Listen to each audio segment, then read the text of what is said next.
আমি সম্মানের সাথেই বলছি। আপনি তো একজন বাচ্চা। আপনি বলছেন যিশুর আগের নবীদের জন্য আল্লাহ পিতা ছিলেন, কিন্তু এখন তিনি পিতা নন। এখন আপনি এখানে আমাকে ইসলাম শেখাতে এসেছেন। আমাকে অপমান করবেন না, সম্মান করুন। আপনারও লজ্জা হওয়া উচিত, কারণ আপনার কথায় বৈপরীত্য আছে। আপনি ইংরেজি বোঝেন না, ভাইটা পাগলের মতো আচরণ করছেন। যদি আপনি ইংরেজি না বোঝেন সেটা আপনার সমস্যা, আমার আসসালামু আলাইকুম বন্ধু।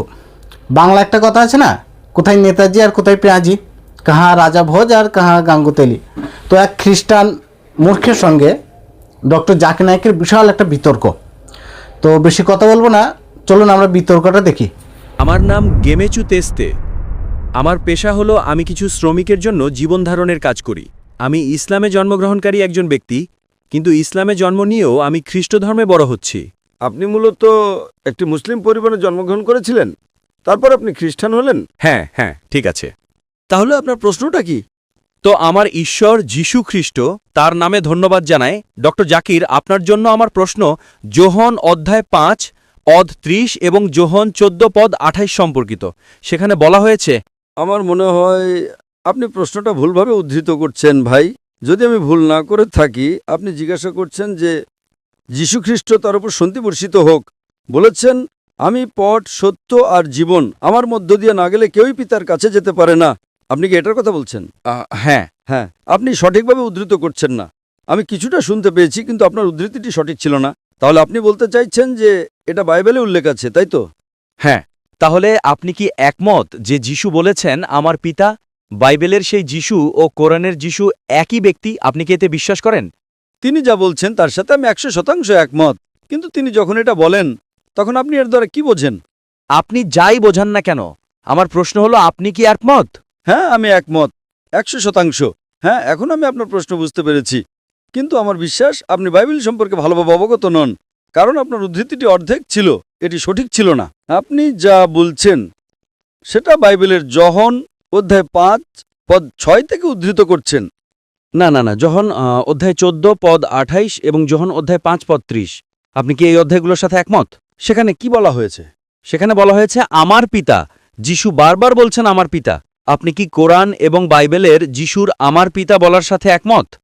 যোহনের অধ্যায় 5 পদ 30 আমি জানি। 30-30-30। এটা আমার মুখস্থ আছে। যোহনের অধ্যায় 5 পদ 30 আমি জানি।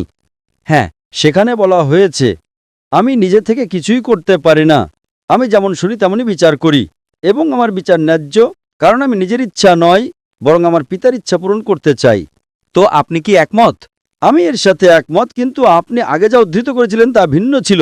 এখন আপনি অধ্যায় 5 পদ 30 উদ্ধৃত করছেন, কেন পরিবর্তন করছেন? অধ্যায় 5 পদ 30 আমার স্মৃতিতে আছে। আমি অবশ্যই একমত। যীশু খ্রিস্ট তার উপর শান্তি বর্ষিত হোক, যোহনের অধ্যায় 5 পদ 30 বলেছেন, আমি নিজে থেকে কিছুই করতে পারি না। একমাত্র তিনি যিনি নিজে থেকে কিছুই করতে পারেন না, জিরো। আচ্ছা, আপনি একটু শুনতে পাবেন, তারপর উত্তর শুনুন। আপনি একটি প্রশ্ন করেছেন, এখন একটু উত্তর শুনুন। আপনি এখানে বিতর্ক করতে আসেননি, তাই তো? প্রশ্নোত্তর পর্বে আপনি একটি প্রশ্ন করেন আর চুপ করে থাকেন। আমি যেমন শুনি তেমনই বিচার করি, এবং আমার বিচার ন্যায্য, কারণ আমি নিজের ইচ্ছা নয়, বরং আমার পিতার ইচ্ছা পূরণ করতে চাই। তো আপনি কি একমত? আমি এর সাথে একমত। তো আমার মতে, যখন আমি বাইবেল পড়ি, যীশু খ্রিস্ট বলেছেন, আমি নিজের থেকে কিছুই করতে পারি না, এটাকে আপনি বিশ্বাস করেন? হ্যাঁ, আমি 100% বিশ্বাস করি। তাহলে যদি আপনি বিশ্বাস করেন যিশুর একজন পিতা আছেন, পুরো কোরআনে ঈশ্বর, আপনি যা বলছেন খ্রিস্ট ধর্মে পিতা হলেন ঈশ্বর, তাই না? তাহলে পুরো কোরআনে পিতা শব্দের কোনো উল্লেখ নেই। আপনারা তো আল্লাহকে আমার পিতা বলে ডাকেন না, তাই না? অবশ্যই আমরা ডাকি না। তাহলে এই ভিত্তিতে যিশু মুসলিম নন। যখন কেউ বলে আল্লাহ আমার পিতা, তখন সে ইসলাম থেকে বেরিয়ে যায়, তাই না? সঠিক।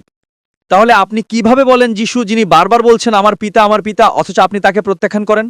ভাই, যীশু খ্রিস্ট তার উপর শান্তি বর্ষিত হোক, তিনি নবী মোহাম্মদের আগে এসেছিলেন। কারণ হলো, শুনুন, আমি সম্মানের সাথেই বলছি। ভাই, আপনি যদি ডিবেট করতে চান তাহলে হল বুক করুন। এটা প্রশ্নোত্তর পর্ব। আপনি কি ইংরেজি বোঝেন? প্রশ্নোত্তর পর্বে আপনি একটা প্রশ্ন করেন আর চুপ করে থাকেন। আচ্ছা, চুপ থাকলাম। আপনি একটা প্রশ্ন করেছেন, এখন চুপ করে থাকেন। আমি আপনাকে গুরুত্বপূর্ণ প্রশ্ন করেছি। আমি উত্তর দিচ্ছি, আপনি কি চুপ থাকবেন? এটা কোনো বিতর্ক সভা নয়। যদি আপনি বিতর্ক করতে চান তাহলে আফ্রিকার সবচেয়ে বিখ্যাত পাদ্রীকে ডাকেন, যিনি 30-40 হাজার মানুষ জোগাড় করতে পারবেন। আমি তার সাথে বিতর্ক করব। বুঝতে পেরেছেন?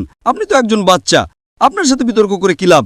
আপনি আমাকে বলেছেন যে ইসলামে যে কেউ আল্লাহকে পিতা বললে সে ভুল, অবশ্যই এটা ভুল, কারণ পিতা সর্বশক্তিমান ঈশ্বরের কোনো গুণবাচক নাম নয়, ঠিক আছে? হ্যাঁ, কিন্তু এটা কোরআন নাজিল হওয়ার পরের বিধান। যীশুখ্রিস্ট কোরআন নাজিল হওয়ার আগে এসেছিলেন, তাই যীশুখ্রিস্টের জন্য যখন মোহাম্মদ সাল্লাল্লাহু আসেননি তখন তার মোহাম্মদের উপরে বিশ্বাস করার কোনো প্রশ্নই ছিল না। তিনি শুধু ভবিষ্যৎবাণী করেছিলেন, বুঝতে পেরেছেন? সুতরাং কোরআনের সমস্ত আইন কোরআন নাজিল হওয়ার পরে প্রযোজ্য। যীশুখ্রিস্ট কোরআন নাজিল হওয়ার আগে এসেছিলেন, আপনি কি বুঝতে পেরেছেন? সুতরাং যেহেতু যীশুখ্রিস্ট তার সময় আল্লাহর একজন রাসূল ছিলেন, তিনি যা প্রচার করেছিলেন তা সঠিক ছিল। কিন্তু আপনি যদি কোনো ভুল শিক্ষা পান তার সাথে আমরা একমত নই। তাই আমি বলছি যীশুখ্রিস্ট তার উপর শান্তি বর্ষিত হোক বাইবেলে বলেছেন, যদিও আমি পুরো বাইবেলকে ঈশ্বরের বাণী বলে মনে করি না, কিন্তু এই পদটি যোহনের অধ্যায় 5 পদ 30 আমি একমত যে এটা 100% সঠিক। তাহলে আপনি ইসলাম থেকে বহিষ্কৃত যদি আপনি বিশ্বাস করেন যে যিশু। এখন আপনি এখানে আমাকে ইসলাম শেখাতে এসেছেন, তাই তো? আপনি ইসলাম সম্পর্কে কি জানেন? আপনি ইসলাম সম্পর্কে কি জানেন? আমি তো ইসলামে জন্ম নেওয়া মানুষ, আপনি কি জানেন? আমি মুসলিম নই, আমি জানি না কিছু। যদি আপনি যিশুকে বিশ্বাস না করেন তাহলে ইসলাম থেকে বাইরে। না না না না, যদি আপনি যীশু খ্রিস্ট তারপর শান্তি বর্ষিত হোককে বিশ্বাস না করেন আপনি ইসলাম থেকে বাইরে। কোরআনের আগে যারা এসেছিলেন তাদের আইন কানুন ভিন্ন ছিল। আল্লাহর সমস্ত নবী এক ঈশ্বরে বিশ্বাস করতেন। সেই সময়ে এমন কোনো নিয়ম ছিল না যে আপনি ঈশ্বরকে আল্লাহকে পিতা বলতে পারবেন না। যীশু খ্রিস্ট আল্লাহর একজন রাসূল ছিলেন, তাহলে আল্লাহর রাসূল ছিলেন তিনি বলছেন আমি নিজে থেকে কিছুই করতে পারি না। এর মানে তিনি শূন্য। তাহলে আল্লাহ কি পরিবর্তন করছেন?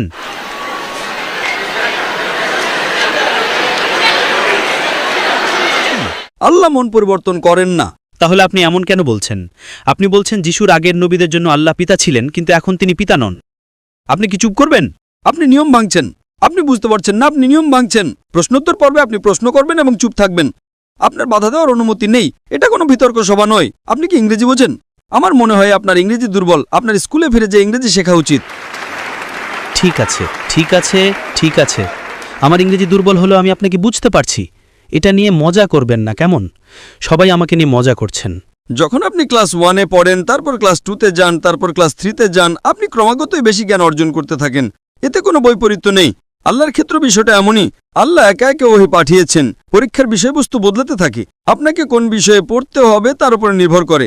সুতরাং যিশুর সময়ে তিনি সর্বশক্তিমান ঈশ্বরের রাসূল ছিলেন। আমরা বিশ্বাস করি যে তিনি আল্লাহকে বিশ্বাস করতেন এবং আল্লাহর বার্তা প্রচার করতেন। সেই সময় যখন তিনি বলেছিলেন সর্বশক্তিমান ঈশ্বরকে পিতা বলে ডাকো, তাতে কোনো সমস্যা ছিল না। কিন্তু আপনারা তাকে ভুল বোঝা শুরু করলেন। আর যখন তাকে ভুল বোঝা শুরু করলেন, ঠিক সেই কারণেই আল্লাহ সুবহানাহু ওয়া তাআলা মহিমান্বিত কোরআনের সবকিছু হুবহু পুনরাবৃত্তি করেননি। অতীতে যা ছিল তা ভিন্ন ছিল। আল্লাহ কোরআনে সূরা মাইদা অধ্যায় 5 আয়াত নাম্বার 3-এ বলেন, আজ আমি তোমাদের জন্য তোমাদের দিনকে পরিপূর্ণ করে দিলাম, তোমাদের প্রতি আমার নিয়ামত সম্পূর্ণ করে দিলাম, আর ইসলামকে তোমাদের জন্য দিন হিসেবে নির্বাচন করলাম। এরপরে নতুন কিছু যোগ বা বিয়োগ করা যাবে না। আমি আপনাকে প্রশ্ন করছি, যখন পিতাই ঈশ্বর, তার মানে যিশু ঈশ্বর নন, আপনি কি বিশ্বাস করেন যে যিশু ঈশ্বর? হ্যাঁ, তিনি ঈশ্বরের পুত্র 100%। তাহলে তো বৈপরীত্য, খুব খারাপ বৈপরীত্য। একবার চিন্তা করেন, কোনো বৈপরীত্য নেই, আপনি বিপরীতে হয়তো। যিশু বলেছেন আমি নিজে থেকে কিছুই করতে পারি না, এর মানে আপনার ঈশ্বর কিছুই করতে পারেন না। লজ্জা হচ্ছে আপনার জন্য। লজ্জা? আমাকে অপমান করবেন না, সম্মান করুন। আপনারও লজ্জা হওয়া উচিত। আমাকে অপমান করবেন না। তাহলে তো সবাই আপনাকে এটাই বলছে, আপনার ঈশ্বর কিছুই করতে পারেন না, আপনার ঈশ্বর কোনো কাজই করতে পারেন না। আপনি বাইবেলে যোহনের অধ্যায় 5 পদ 30 থেকে উদ্ধৃত করেছেন, যীশু খ্রিস্ট তার উপর শান্তি বর্ষিত হোক বলেছেন, আমি নিজে থেকে কিছুই করতে পারি না। ঈশ্বর কখনোই বলবেন না আমি কিছু করতে পারি না। তাই সে বলছে আমি আমার পিতার ইচ্ছা পালন করব। দয়া করে বক্তাকে সম্মান করুন, তাকে উত্তর দিতে দিন। আমি তাকে সম্মান করি, কিন্তু সে আমাকে নিয়ে মজা করছে। কেন? কারণ আপনার কথায় বৈপরীত্য আছে। আপনি ইংরেজি বোঝেন না। ভাইটা পাগলের মতো আচরণ করছেন। দয়া করে কেউ মাইক্রোফোনটা বন্ধ করুন। এই ভাই ধর্মপ্রচার করতে চান। ভাই, আপনি বরং এই তাঁবুটা ভাড়া করেন, আগামীকাল রাতের জন্যই তাঁবুটা ভাড়া করেন। খ্রিস্টান ধর্মে পাদ্রীরা কখনো কাউকে প্রশ্ন করতে দেয় না। আমরা আপনাকে এত সময় দিচ্ছি আর সবার সময় নষ্ট করছেন। আপনি নিজেকে হাস্যকর পাত্র বানাচ্ছেন। আপনি বলছেন ঈশ্বর কিছুই করতে পারেন না। আমি কিভাবে একমত হব? আমি আমার যিশু খ্রিস্ট তার উপর শান্তি বর্ষিত হোককে ভালোবাসি। আপনি যদি তাকে ভালো না বাসেন সেটা আপনার সমস্যা। আমি কি আমার প্রশ্ন শেষ করতে পারি? ভাই, আপনি কি মাইকটা ধরতে পারেন? তো এই ভাই বাইবেলের যোহনের অধ্যায় 5 পদ 30 থেকে উদ্ধৃত করছেন, যীশু খ্রিস্ট তার উপর শান্তি বর্ষিত হোক বলেছেন, আমি নিজে থেকে কিছুই করতে পারি না। সর্বশক্তিমান ঈশ্বর কোনো ধর্মেই কখনোই বলবেন না আমি কিছু করতে পারি না। সুতরাং এটা প্রমাণ করে যীশু খ্রিস্ট তার উপর শান্তি বর্ষিত হোক ঈশ্বর ছিলেন না। যদি আপনি ইংরেজি না বোঝেন সেটা আপনার সমস্যা, আমার সমস্যা নয়। আর আপনি একই কথা বারবার বলেই যাচ্ছেন। Can we have the next question?